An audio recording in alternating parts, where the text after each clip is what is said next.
Hello everyone, welcome back on my YouTube channel. A very good morning to all of you. आज हम discuss करेंगे customer satisfaction in consumer behaviour. The topic is very important, so let's start. Customer services is important to every business. For a business to succeed, they need to provide good customer service who buy goods and services. Here we are talking about the customer satisfaction. For customer satisfaction, every marketers or every producer first of all identify the need, recognize problem. ठीक है. It is the primary responsibility of the producer or the manufacturer to identify the customer need.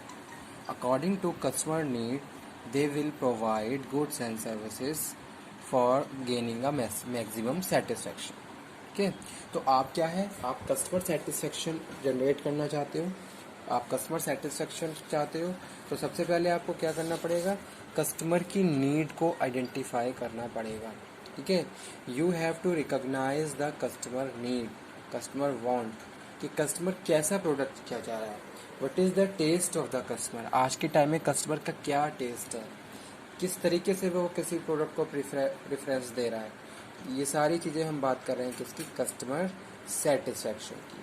Customer satisfaction में हम बात कर रहे हैं goods and services which is provide by the organisation या company to their customer.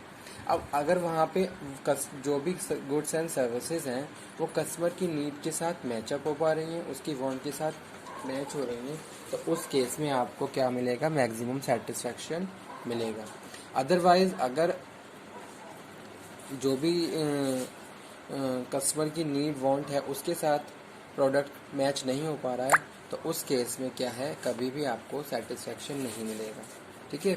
तो जितने भी हम बात करते हैं और नई कंपनीज की, ऑर्गेनाइजेशन की, उनकी यही प्राइमरी जो उनकी रिस्पॉन्सिबिलिटी है वो यही है कि वो अपने कस्टमर के हिसाब से प्रोडक्ट को लेके आएँ. सेकेंड चीज़ में एक ये भी होती है कि अगर हम कस्टमर के अकॉर्डिंग चल रहे हैं तो कहीं ना कहीं उससे हमें बेनिफिट मिलता है. बहुत सारे ऐसे फैक्टर्स हैं जो हमारे लिए इम्पॉर्टेंट रोल प्ले करते हैं, जैसे कि क्या है, कंपटीशन. आप अगर कंपटीशन को फेस कर सकते हो, अपने राइवल्स को प्रॉपरली compete कर सकते हो अगर आपने कस्टमर के हिसाब से अपने आप को मॉडिफाई कर लिया है, चेंज कर लिया है. ठीक है.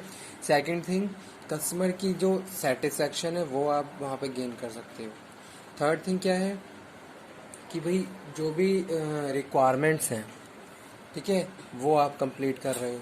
इनोवेशन आपके प्रोडक्ट में हो रहा है, आपकी प्रोडक्शन एफिशिएंसी बढ़ रही है. प्रेजेंट सिनेरियो के अकॉर्डिंग आपका बिजनेस प्रेजेंट के अकॉर्डिंग चल रहा है. ऐसा नहीं है कि टाइम आगे बढ़ चुका है और आप पीछे पहले वाले प्रोसेस पे ही काम कर रहे हो. तो ये सारी चीज़ें कहीं ना कहीं हमें क्या कर रही हैं, हेल्प कर रही हैं और कस्टमर सेटिस्फेक्शन में हमारी पूरी हेल्प करती हैं. ठीक है. तो वो यहाँ पे हम बात कर रहे हैं, if customer are not satisfied with business will not able to sell goods and services. ठीक है. अगर मेरा कस्टमर मेरे बिजनेस से सेटिस्फाई नहीं है तो मैं कभी भी मार्केट से डिमांड क्रिएट नहीं कर सकता, मेरी सेल इंक्रीज नहीं हो सकती. ठीक है. तो मुझे क्या करना होगा, पहले मुझे कस्टमर को प्रॉपरली सेटिस्फाई करना होगा, तभी मैं मार्केट से डिमांड जनरेट कर सकता हूँ और मैं अपनी सेल को बढ़ा सकता हूँ. अगर आप better quality goods and services customer को दे रहे हो तो ऑटोमेटिकली कस्टमर क्या होगा, आपसे सेटिस्फाई रहेगा, मार्केट में आपके प्रोडक्ट की डिमांड बढ़ेगी और आपकी सेल बढ़ेगी. ठीक है. तो वो यहाँ पे हम बात कर रहे हैं, if customer are not satisfy the business will not able to sell the goods and services. There are many benefit to a business to providing customer services. आप क्या क्या प्रोवाइड करवाए, आप कस्टमर लॉयल्टी प्रोवाइड कर रहे हो, improve reputation बढ़ रही है, एम्प्लॉय सेटिस्फेक्शन की बात कर रहे हैं. ठीक है. Customer satisfaction is defined as a measurement that determine how happily customer are with company और प्रोडक्ट्स. अगर हम एक रेटिंग की बात करें तो कैसे करते हैं हम. ठीक है. कस्टमर सेटिस्फेक्शन को आप किस तरीके से मेज़र करोगे, तो इसका एक वे ये है कि हम कस्टमर की हैप्पीनेस को काउंट कर लेते हैं कि भाई कोई भी कस्टमर मेरे प्रोडक्ट या मेरी कंपनी से कितना खुश है. ठीक है. तो उसके बेसिस पे हम क्या है, कस्टमर्स के सेटिस्फेक्शन लेवल को, रेटिंग को रेट कर सकते हैं. तो वो यहाँ पे हमने बात करी, are happy with a company product and services. Customer satisfaction information including survey and rating. जो कस्टमर सेटिस्फेक्शन है और इंफॉर्मेशन है इंक्लूडिंग सर्वे एंड रेटिंग, इसमें हम क्या करते हैं, सर्वे करते हैं. सर्वे में हमने क्या करा, बहुत सारे क्वेश्चंस एक तरीके से एक क्वेश्चनर प्रिपेयर किया, और क्वेश्चनर में हमने बहुत सारे इन्फॉर्मेशन, बहुत सारे क्वेश्चन प्रोडक्ट से रिलेटेड लिखे, और उसके बाद उसके रिप्लाई हम कस्टमर से ले रहे हैं। तो इस तरीके से जो कस्टमर का फीडबैक मिल रहा है, वहाँ पे हम क्या कर सकते हैं, उन फीडबैक के अकॉर्डिंग कस्टमर सेटिस्फेक्शन को रेट या उनको जज हम कर सकते हैं, ठीक है। और हम क्या बात कर रहे हैं, बहुत सारे टेस्ट भी यहाँ पे हम फॉलो करते हैं। Help to change improve product and services. तो यहाँ पे मैंने कुछ एक डायग्राम बनाया हुआ है कस्टमर सेटिस्फेक्शन का। पहला है फुलफिल कस्टमर न्यू नीड। आपको कस्टमर की न्यू नीड को फुलफिल करते हुए चलना है। ऐसा नहीं है कि कस्टमर बस पुराने तरीके से चल रहा है, नहीं। जैसे जैसे टाइम चेंज हो रहा है, जैसे जैसे इनोवेशंस आते जा रहे हैं, वैसे वैसे कस्टमर की नीड भी चेंज होती जा रही है।